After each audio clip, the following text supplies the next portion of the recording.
अब हम लोग प्रकरणाध्याय के अंतर्गत राशिफल निरूपणम यह चल रहा है। तो यह ध्यान में रख लेना है कि राशि 3 भाग में विभक्त किया गया है। शास्त्र ने राशि को 3 भाग में विभक्त किया है, चर, स्थिर और द्विस्वभाव। तो हम लोग जानते हैं कि चर कौन सा राशि है, स्थिर कौन सी राशि है, द्विस्वभाव कौन सी राशि है। उसके बाद फिर द्विपद राशि भी होगा, चतुष्पद राशि भी होगा, इसका भी ध्यान में रखना है। तब हम लोग उसको ध्यान में रख करके पढ़ें। अस्थिर विभूति मित्रम चलनमटनं स्खलित नियममपि चरभे। चरभे अर्थात जन्म समय में यदि अगर चर राशि में चंद्रमा हो, अर्थात चर राशि का मतलब बताइए आप ही लोग। हाँ ठीक है, मेघ, कर्क, तुला और मकर, इसमें अगर चंद्रमा बैठे हो तो अस्थिर विभूति यानी संपत्ति उनका अस्थिर होगा, चलायमान संपत्ति होगा। कभी धन की बहुलता तो कहो कभी निर्धनता। फिर अस्थिर मित्रता भी नहीं स्थिर रहेगी उनका। आपसे मित्रता किए और अपना काम चला गया या कोई बात हुआ, वो अपना जो है मित्रता तोड़ दिए।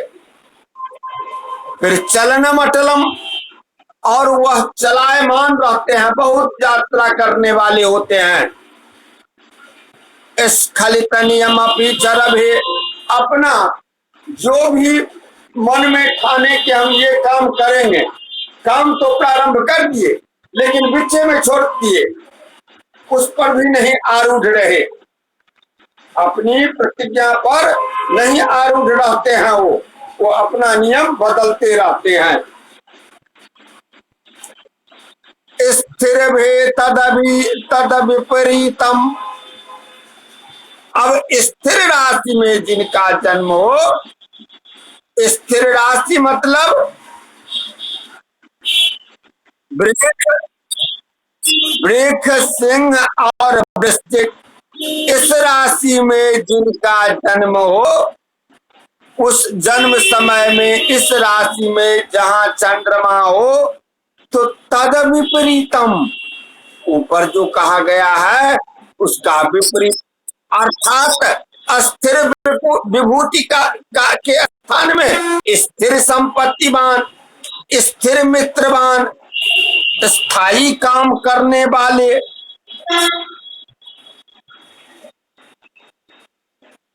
अचल संपत्ति वाले, स्थिर मैत्री वाले, स्थिर स्वभाव के, अपने नियम पर आरूढ़ रहने वाला, और उसके बाद क्षमान्वितम, क्षमाशील होता है।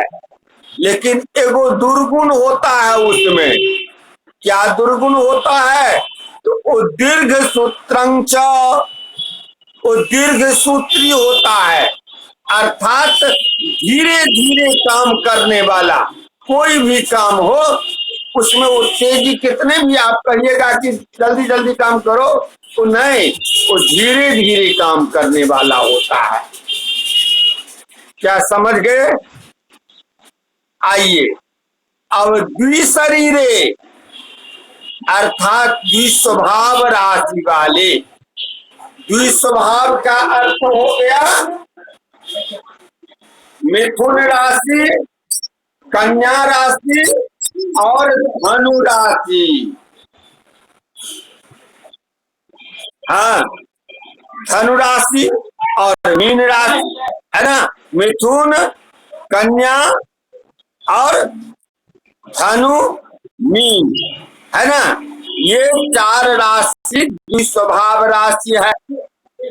त्यागजुतम, ये जो होते हैं द्विस्वभावी, द्विस्वभाव राशि में जन्म लेने वाला, वो उनमें सबसे पहला गुण होता है कि वो त्यागी होता है। कृतज्ञ उत्साहितम विविध चेष्टम, और कृतज्ञ होता है। कृतज्ञ का अर्थ होता है कि अगर कोई उस पर कोई उपकार किए तो उस बात को वो मानने वाला, कृतज्ञता ज्ञापन करने वाला होता है। उत्साहितम, उत्साही मनुष्य होता है। और विविध चेष्टम, उद्योगी रहता है, सब कुछ में विविध चेष्टा से जो है उद्योग करता रहता है। ये आपको वो द्विस्वभाव राशि में जन्म लेने वाला। अब कहते हैं कि ग्राम्यारण्य जलोद्भव राशि सुविद्या चतच्छीलाम। अब देखिए, जिस प्रकार चर स्थिर और द्विस्वभाव, उसी प्रकार द्विपद राशि और चतुष्पद राशि तथा जलचर राशि, ये आपको मैंने ग्रह बला भाव में पढ़ाए थे कि कौन कौन राशि द्विपद राशि होते हैं, पढ़ाए थे ना। तो यहाँ कहते हैं कि द्विपद राशि में जन्म लेने वाला जातक ग्रामीण जीवन यापन करने वाला होता है। चतुष्पद राशि में चंद्रमा हो तो अरण्य माने जंगल, जंगल के रहने वाला। फिर कहते हैं जलोद्भव राशि को, जलोद्भव राशि में जैसे कर्क है, मीन है, ये सब जलोद्भव है, वृश्चिक है। तो इस राशि में चंद्रमा हो तो जल प्रिय व्यक्ति होता है, तथा वृश्चिक राशि में यदि उत्पन्न होता है तो वो जातक गांव और जंगल दोनों में रहता है, क्योंकि बिच्छू जो है जल में भी रहता है और थल पर भी रहता है, इसलिए गांव और जंगल दोनों जगह रहता है। समझ गए?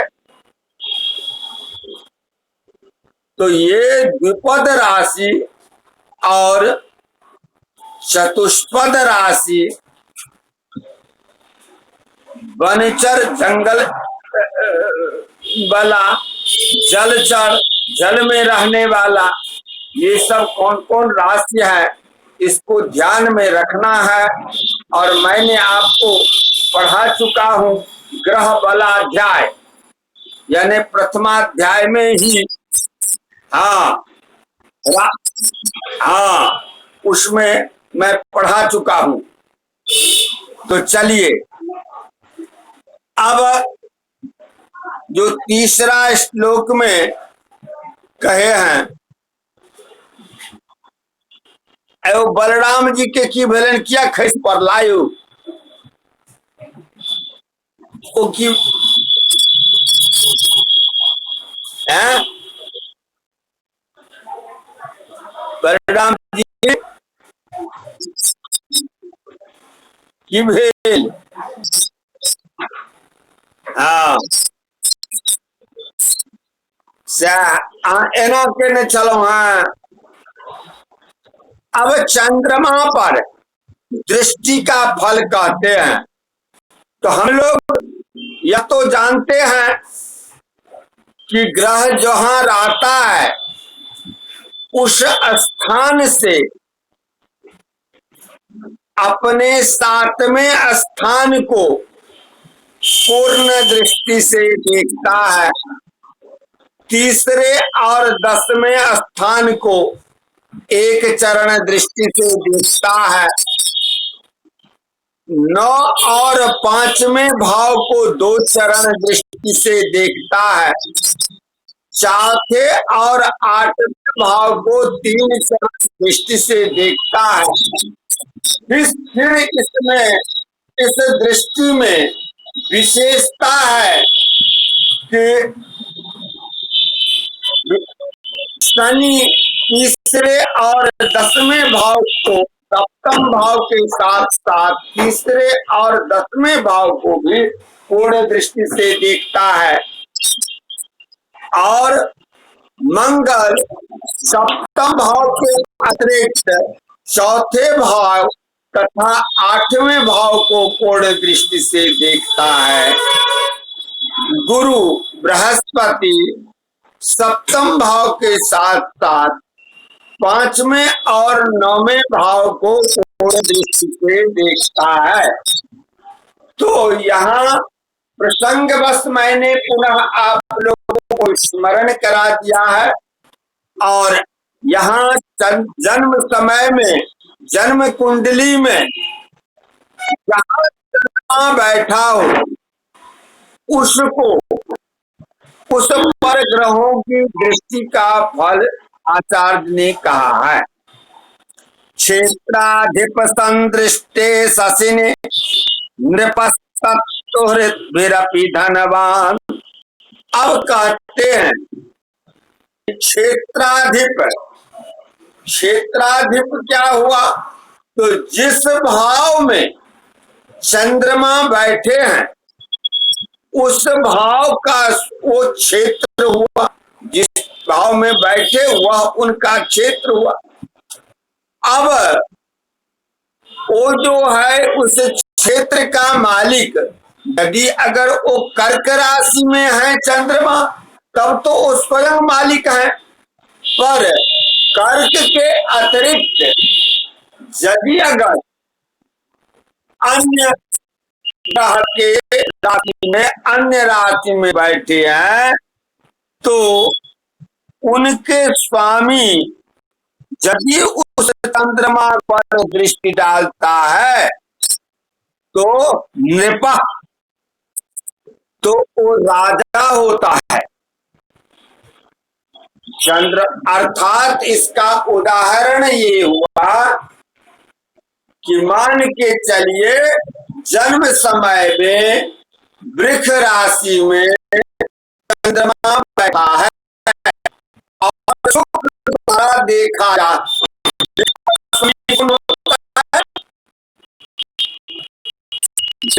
वृष और स्वामी होता है चंद्रमा अति शुक्र। शुक्र तो एक तो चंद्रमा वृष राशि में बैठा है तो उच्च हो गया, दूसरे ऊपर से वो जिस ग्रह इस श्लोक के आधार पर ये जो ब्रह्मवीराचार्य ने कहा है इनके आधार पर यदि वह शुक्र पूर्ण दृष्टि से देखता है तो वो जातक राजा होगा।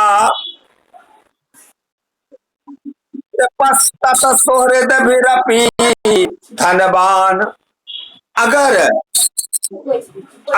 वो नहीं देखता हो, शुक्र का मित्र देखता हो, उस क्षेत्राधिप का जिस क्षेत्र में वो बैठा है उसका मित्र अगर देखता हो तो धनवान होगा। दृष्टानंत कपेर प्रायः सौम्य ही शुभंगान्ये। अब देखिए ये तो हो गया मतलब जहाँ ग्रह है उसके क्षेत्र के अधिप के द्वारा दृष्टि के मुताबिक। अब कहते हैं दृष्कान दृष्कानांश कपैर्वा प्रायः सौम्य सुभन्नान्ये। अब दृष्कान हो गया, नवांश हो गया, द्वादशांश हो गया, त्रिशांश हो गया। उसमें यदि चंद्रमा हो और उसके स्वामी ग्रह हो तो दृष्टि मात्र से शुभ। यानी कि अब देखिए यहाँ ऐसे इसको कीजिए कि देश का अनांश कपैर्वा यानी कि खडवर्ग। तो खडवर्ग में इसमें कहे हैं दृष्कान, नवमांश है, द्वादशांश, त्रिशांश। शुभग्रह के दृष्कान में हो जन्म समय में, या शुभग्रह के नवमांश में हो, या शुभग्रह के द्वादशांश में हो, या शुभग्रह के त्रिशांश में चंद्रमा हो, तो उसके स्वामी तो उसको दृष्टि मात्र से ही शुभ होता है। और यदि पापक ग्रह के दृष्कान में हो, नवमांश में हो, द्वादशांश में हो, त्रिशांश में हो, तब वह सामान्य होता है, तब वह न धनी होता है न गरीब होता है, वो सामान्य होता है। समझ गए?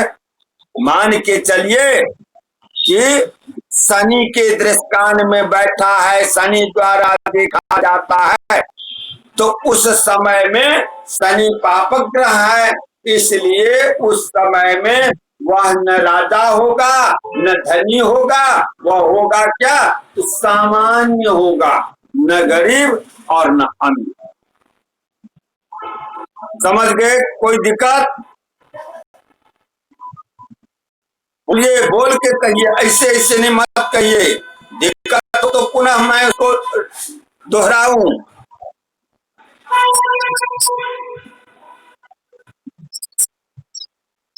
ठीक है, चलिए। तो अब भावों का शुभाशुभत्व कहते हैं। ये जो तन्वादि द्वादश भाव है, तन्वादि अर्थात लग्नादि, ये जो 12 भाव है, उनके शुभाशुभ के विषय में कह रहे हैं।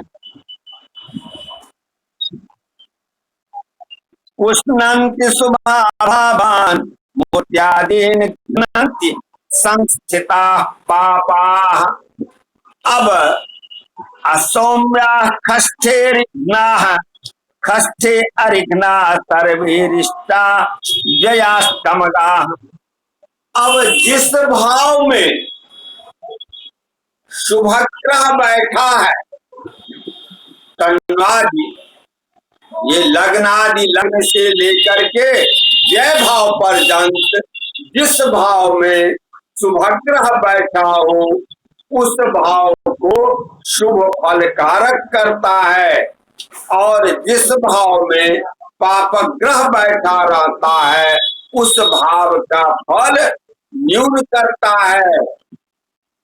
इस प्रकार हम देखते। और क्या है? तो छठे भाव में यदि शुभग्रह रहता है, तो वो भी छठा भाव का कारक शत्रु जो है, उस शत्रु को समन करता है। 8वें भाव और 12वें भाव में शुभग्रह हो अथवा पापक ग्रह हो, दोनों जो है गड़बड़ी करता है, दोनों अनिष्ट कार्य से होता है। समझ गए? उष्णन्ति शुभाभावान्, जिस भाव में शुभग्रह बैठा रहता है, उस भाव को वह पुष्टि करता है। मतलब उसको जो है बढ़ाता है। और तस्मिन भावे, जिस भाव में पाप ग्रह व्यस्थिता व्यस्थिता तद भाव हानिकर, जिस भाव में पाप ग्रह बैठा रहता है उस भाव का हानि करता है। सौम्या इति खष्टे ऋघ्ना सौम्या शत्रु स्थानस्था शत्रुनाशकरा भवन्ति। यदि सुभद्र कष्ट भाव में हो तो वह जो है शत्रु को नाश करने वाला होता है।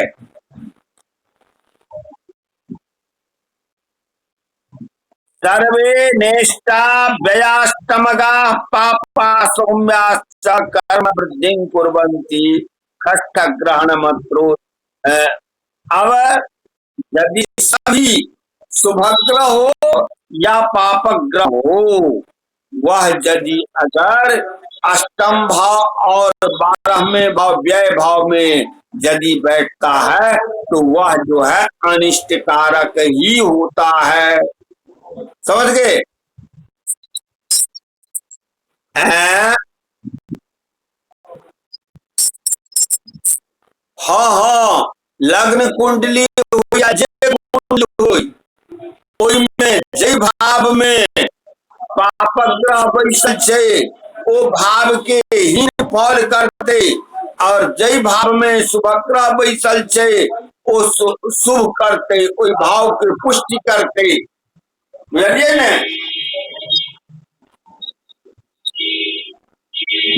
चलू आप कहे जे लग्नगत चंद्रमा के फल कहे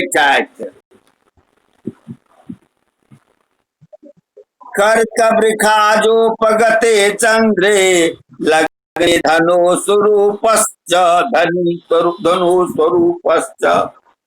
यदि लग्न हो कर्क, वृख औज माने मेघ, लग्न हो मेघ वृख या कर्क, इन तीनों में से कोई लग्न हो, उसमें चंद्रमा बैठे हो तो वो क्या होगा? धनी स्वरूपश्च, धनी होगा और सुंदर होगा। स्वरूप माने रूपवान होगा। समझे ना?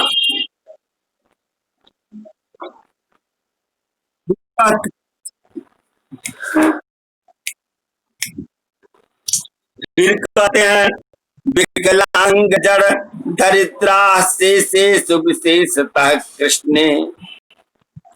विशेषतः कृष्ण पक्ष में अन्य ग्रह राशि हो, अन्य राशि हो, मेघ वृख और कर्क के अतिरिक्त कोई भी राशि लग्न हो और उसमें चंद्रमा बैठे हो कृष्ण पक्ष का, वैसे तो विशेषता दिए हैं, चंद्रमा बैठे हो तो वो विकलांग होता है। पहला नंबर में विकलांग, जिसे अभी का नाम है दिव्यांग, और दूसरा क्या होता है? जड़। जड़ किसको कहते हैं समझते हैं?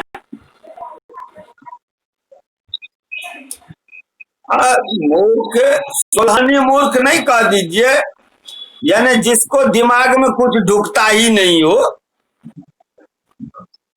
मंद बुद्धि कह दीजिए उसको। और दरिद्र तीसरा होता है, दरिद्र यानी विकलांग भी होता है, जड़ भी होता है और दरिद्र भी होता है। यदि अगर कृष्ण पक्ष का वह चंद्रमा हो तो निश्चित रूप से यह होगा ही। समझ गए? ये सब तो देखिए, इसीलिए इनका नाम है, इस ग्रंथ का नाम है लघु जातक। लघु माने होता है छोटा, तो जातक के विषय में सामान्य से आपको विशेषतः बड़ा मिहिर ले गए हैं लघु जातक से बृहद जातक में, और इसी में सब कुछ आपको कह दिए हैं। इसको यदि अगर पूर्णतः ध्यानस्थ रखिएगा, कहीं कोई दिक्कत नहीं होगी फलादेश में। चलिए अब कहते हैं, बोलिए बोलिए।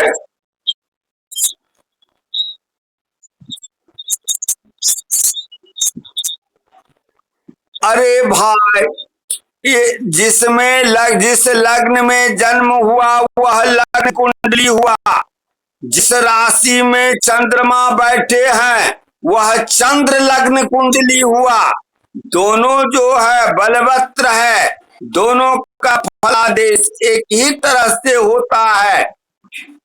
तो इसमें आपको काहे दिमाग में ढुका है कि लग्न कुंडली चंद्र कुंडली दोनों बलवत्र है, समझे ना। और भाव का जो है विचार जैसे लग्न कुंडली से होता है वैसे चंद्र कुंडली से होता है, समझे ना। चलिए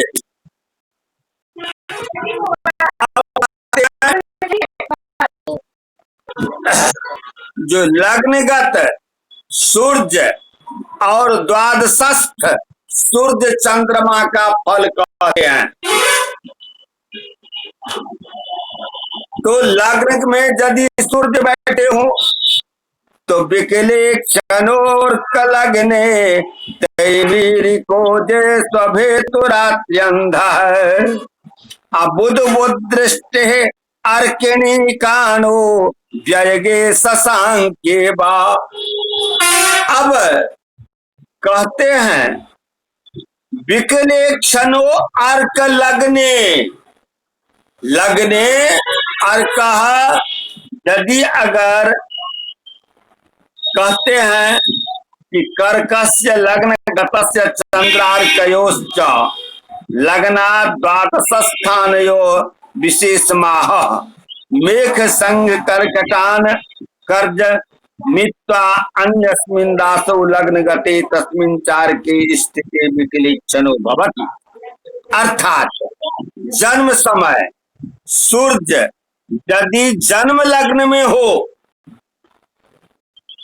तो आंख से कमजोर क्षीण दृष्टि वाला होता है, क्षीण दृष्टि वाला होता है। सूर्य अगर जन्म लग्न में बैठे हो तो वह दृष्टि से क्षीण होता है, समझ गए। फिर कहते हैं लग्नस्थ सूर्य यदि अगर अजय, अजय अज नाम मेघ का, मेघ राशि यदि लग्न हो और उसमें यदि सूर्य बैठे हो तो तिमिर, तिमिर माने होता है, तिमि नाम है अंधकार का, रात्रि का। तो रतौंधी जिसको कहते हैं ना, रतौंधी हो जाता है, अर्थात उसको रात में नहीं सूझता है। मेघ लग्न हो उसमें सूर्य बैठे हो, यहाँ चंद्र लग्न मत कहिएगा, यहाँ लग्न की बात हो रहा है। हाँ, लग्न मेघ हो और उसमें यदि सूर्य बैठे हो तो वह रतौंधी होगा उसमें।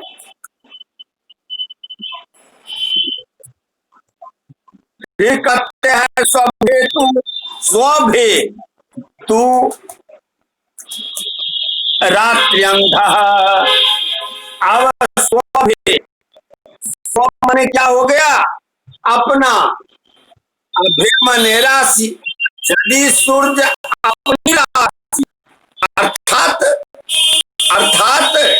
यदि अगर वह सिंह राशि में है, सूर्य लग्न सिंह हो, उसमें यदि सूर्य बैठे हैं तो भी वह रात में अंधा होगा।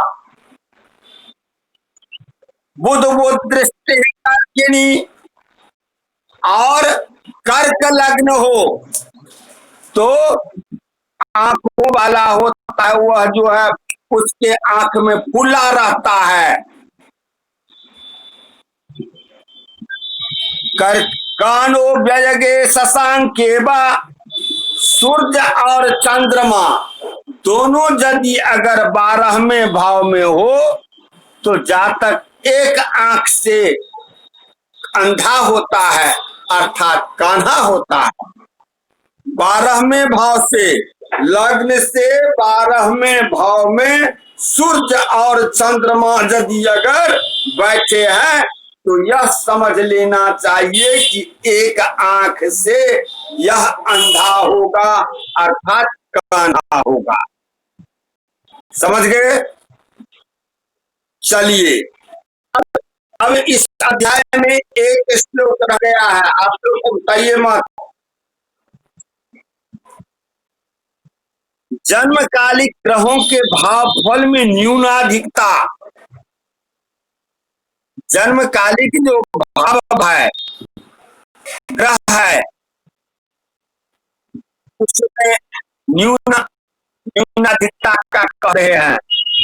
स्तंपाद विवृज्या मित्रस्व गृह त्रिकोण तुंगेषु ऋपुभे अल्पं फल कर्मर कोपगतस्य पापं शुभं नैव। अब देखिए क्या सुंदर कह रहे हैं।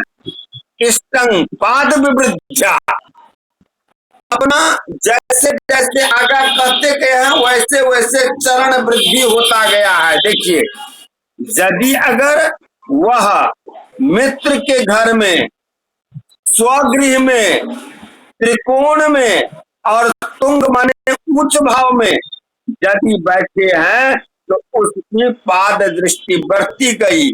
मित्र घर में है तो 1 चरण, स्वगृह में है 2 चरण और त्रिकोण में है 3 चरण, उच्च में है तो चारों चरण से ग्रह बलवान होता है और वह फल देने में, इष्ट फल देने में समर्थ होता है। समझ गए? और वैसे ही उस भाव को वह वृद्धि करता है। रिपुभे अल्पं फलमर्कोपगतस्य पापं शुभं नैव। अब कहते हैं, यदि अगर शत्रु की राशि में रिपुभे अल्पम, यदि अगर शत्रु के राशि में बैठा है, शत्रु के घर में बैठा है तो वह 1 चरण से कम फल देगा। और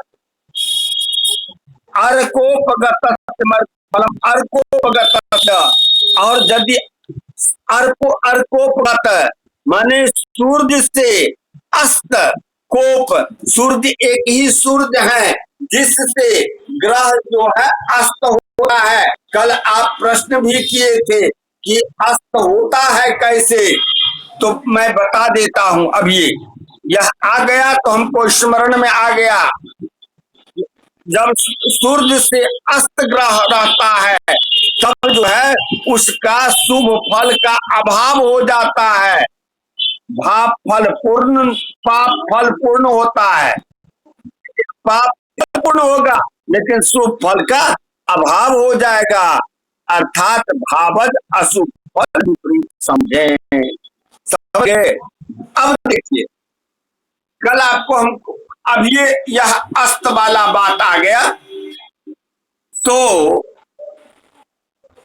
जैसे आपने जो है स्पष्ट ग्रह बनाए ना, ग्रह स्पष्ट करते हैं कि नहीं करते हैं?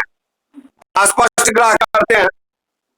तो सूर्य का जो स्पष्ट हुआ, तो जैसे अभी सिंह राशि में सूर्य है तो आप सिंह राशि का आपको हो गया 4, मतलब ये राशि के स्थान पर 4 दीजिएगा, अंश के स्थान पर 10 दीजिएगा, है ना, और आगे दंड फल जो दे दीजिए, कुछ बैठा दीजिए, और वहीं बुध को ले लीजिए। तो मान के चलिए मिथुने राशि में बुध हो, और 10 अंश से कम यानी 7 अंश दे दीजिए उसको बुध। तो सूर्य के निकट अर्थात 13 अंश से नीचे यदि अगर कोई ग्रह सूर्य के साथ बैठा हो एक घर में, एक के राशि में, एक ही राशि में, यानी सिंह राशि में बुध भी बैठा हो, और वह बुध यदि 13 अंश के अंदर में हो, सूर्य से 13 अंश के अंदर में हो, तो वह अस्त हो जाएगा। समझ गए? समझे हो?